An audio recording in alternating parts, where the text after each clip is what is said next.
अस्सलाम वालेकुम, बिस्मिल्लाहिर्रहमानिर्रहीम। अच्छा, आज हम डिस्कस करते हैं कि हम किस तरह से आईएमएम, एमएस, बीजीओ और एमसीपीएस के थ्योरी कोर्सेज किस तरह से करेंगे, क्या सिलेबस होगा। तो हम स्टार्ट कर रहे हैं 15 जुलाई से। टोटल ड्यूरेशन जो कोर्स का है वो 6 to 7 मंथ तक होगा। अब किस तरह से आप करेंगे? टोटल हमारे पास 14 मॉड्यूल हैं। अच्छा, पहले जो प्लेटफॉर्म था पिछली बैच में वो टेलीग्राम था। अब क्योंकि जैसे टेलीग्राम था तो पाकिस्तान में टेलीग्राम बैन है, तो काफ़ी स्टूडेंट को इश्यू होता था कि हमें सही से ना तो लेक्चर मिल पा रहे हैं, ना ही हमें स्लाइड्स मिल पा रही हैं। हम तो स्टडी नहीं कर पा रहे, मतलब वो पे भी कर रहे थे फिर भी कुछ गेन नहीं कर रहे थे। तो इस वजह से अब जो हम नेक्स्ट बैच स्टार्ट कर रहे हैं 15 जुलाई से, उसमें हमने जो प्लेटफॉर्म रखा है ना वो फेसबुक रखा है, ताकि हर कोई इजीली कर सके अपना जो भी सिलेबस है उसको। अगर वो पे कर रहा है तो कुछ तो गेन करे। अच्छा, टोटल हमारे 14 मॉड्यूल्स हैं ऑप्स और गायनी के। 7 ऑप्स के हैं, 7 गायनी के हैं। अब हर मॉड्यूल में ना 7 to 8 टॉपिक्स हैं, ठीक है। अब ऑप्स के कौन कौन से मॉड्यूल हैं? अर्ली प्रेगनेंसी मॉड्यूल है, एंटीनेटल केयर है, फीटल इन्फेक्शन है, मैटरनल मेडिसिन है, लेबर है, ऑप्स इमरजेंसी मॉड्यूल है, ठीक है।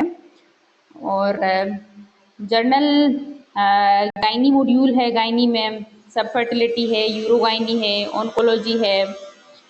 उसके अलावा मैटरनल इन्फेक्शन हो गए, कंट्रासेप्शन, सर्जिकल और पोस्ट ऑप।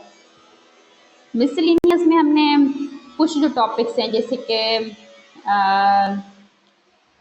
यूट्राइन परफोरेशन हो गया या बायोस्टेटिक हो गया।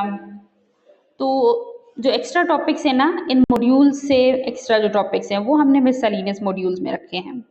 अब वो स्टूडेंट्स जो कि आईएमएम दे रहे हैं, अब उनके लिए जो ऑन्कोलॉजी मॉड्यूल है वो ऑप्शनल है, ठीक है। अगर उनके पास, क्योंकि अभी तो अच्छा खासा टाइम है, अगर आप अभी जो ज्वाइन करेंगे 15 अगस्त से, तो आपके पास इनफ टाइम है, 7 मंथ है, तो आप इजीली कर सकते हैं ऑन्कोलॉजी मॉड्यूल भी, ठीक है। बट ये उनके लिए मैंडेटरी नहीं है उनके सिलेबस में। आप ऑन्कोलॉजी मॉड्यूल अगर ना भी करना चाहें तो आप एटलीस्ट उसकी शॉर्ट समरी और फ्लैश कार्ड ज़रूर करना, ठीक है। अब होता क्या है कि हर जैसे कि फॉर एग्जांपल हम अर्ली प्रेगनेंसी मॉड्यूल देखते हैं, ठीक है। अब अर्ली प्रेगनेंसी मॉड्यूल में 7 to 8 टॉपिक्स होंगे, ठीक है। रिकरेंट मिसकैरेज हो गया, प्रेगनेंसी ऑफ अननोन लोकेशन हो गया, एक्टोपिक प्रेगनेंसी है, मोलार है, अबॉर्शन ला है, ठीक है। तो हर टॉपिक का, फॉर एग्जांपल कि मिसकैरेज है, ठीक है। मिसकैरेज का आपने किस तरह से करना है? सबसे पहले आप लेक्चर सुनेंगे, ठीक है। फिर जहाँ से लेक्चर लिया गया होगा, जो भी सोर्स होगी, ठीक है, वो भी आपके साथ शेयर की जाती है और लेक्चर की स्लाइड्स भी। लेक्चर सुना आपने, फिर बेहतर यही कि आप अपने नोट्स बनाएं, क्योंकि अभी आपके पास टाइम है, अच्छा खासा बना सकते हैं। उससे ये होता है कि आपको चीज़ें याद रहती हैं और रिवीजन में भी इजी रहता है, बार बार आपको लेक्चर नहीं सुनना पड़ता। तो बेस्ट मेथड यही है कि आप लेक्चर सुने और साथ साथ अपने नोट्स बनाएं, ठीक है। फिर जैसे ही आपने लेक्चर सुन लिया, नोट्स बना लिए, फिर आप क्या करें कि आप उससे रिलेटेड जो भी टॉपिक है आपका, उसका एक फ्लैश कार्ड और शॉर्ट समरी करें, ठीक है। और उससे रिलेटेड आप जो प्रैक्टिस बीसीक्यूज हैं वो भी करें। इसी तरीके से हमने एक टॉपिक कवर करवाना है, ठीक है। जैसे ही हमारा एक मॉड्यूल कवर होता है, जैसे हमने अर्ली प्रेगनेंसी के सारे ही टॉपिक कर लिए, रोजाना की बेसिस पे अगर आप एक टॉपिक करें तो वीक में इजीली एक मॉड्यूल कवर हो जाएगा। और लेक्चर हमारे इतने लेंदी नहीं होते हैं, मैक्सिमम 30 to 40 मिनट्स ही होते हैं। तो जैसे ही आपका मॉड्यूल कवर हो गया तो वीकेंड पे हमने प्रैक्टिस बीसीक्यूज करने हैं, ठीक है। वो मोस्टली आपके एमआरसीयूजी बुक से ही हम करवाएंगे। अब वो एमआरसीयूजी की बुक्स भी आपके साथ शेयर की जाएंगी, आपने खुद से भी करनी है अगर आप करना चाहें। मैंडेटरी नहीं है, बट प्रैक्टिस के लिए आप कर सकते हैं। मैंडेटरी आपके लिए आपका सिलेबस, जो भी थ्योरी के टॉपिक्स हैं वो आप अच्छे से करें और 5 रिकॉल्स करें, ठीक है। मैंडेटरी आपके लिए यही है।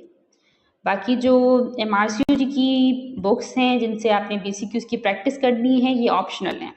आपके पास टाइम है तो आप करें, नहीं है तो फिर आप स्किप कर सकते हैं। अच्छा, सोर्स क्या होगी? आपने कोई बुक्स नहीं करनी, जो भी गाइडलाइंस होंगी जिनसे भी हम लेक्चर बनाएंगे वो गाइडलाइन आपके साथ शेयर की जाएंगी। और अगर कोई टॉपिक आपको हमें लगेगा कि ये बुक से करना चाहिए तो फिर हम आपको बता देंगे कि आप इस टॉपिक के लिए बुक से भी पढ़ सकते हैं, वरना आपके लिए गाइडलाइन इनफ है। कौन कौन सी गाइडलाइन हम करेंगे? ग्रीन टॉप गाइडलाइंस करेंगे, नाइस करेंगे, टॉक आर्टिकल करेंगे, बेश करेंगे, ठीक है। तो ये सारी गाइडलाइन जो जो भी लेक्चर होगा ना, फॉर एग्जांपल के रिकरेंट मिसकैरेज की आईसीयूजी की गाइडलाइन भी है और टॉक आर्टिकल भी है, ठीक है। तो फिर हमने करना क्या होता है कि हम दोनों को मिला के एक ही लेक्चर बनाते हैं ताकि आपको भी कंफ्यूजन ना हो, ठीक है। और साथ साथ हम आपको बीसीक्यूज भी बताते रहेंगे कि क्या क्या आपके पास रिकॉल्स में आ चुके हैं। अच्छा, ये कुछ एमआरसीयूजी की बुक्स हैं, ये हम आपके साथ शेयर करेंगे ग्रुप्स में, पर आपकी मर्जी है। अगर आपके पास टाइम है तो फिर आप इनसे बीसीक्यूज प्रैक्टिस करें, अगर नहीं है तो फिर आप छोड़ भी सकते हैं। तो आपने किस तरह से करना है कि आपने रेगुलर बेसिस पे एक लेक्चर सुनना है और साथ साथ अपने अपने नोट्स बनाने हैं। फिर आपने उसके साथ साथ आपने फ्लैश कार्ड और शॉर्ट समरी और उसके रिलेटेड जो बीसीक्यूज हैं वो आपने करने हैं, ठीक है। अगर आप इसी रिदम के साथ जाएंगे तो फिर आपकी इजीली सिलेबस भी कवर हो जाएगा और आपको फिर रिवीजन में भी मसला नहीं होगा। Okay, so that's all.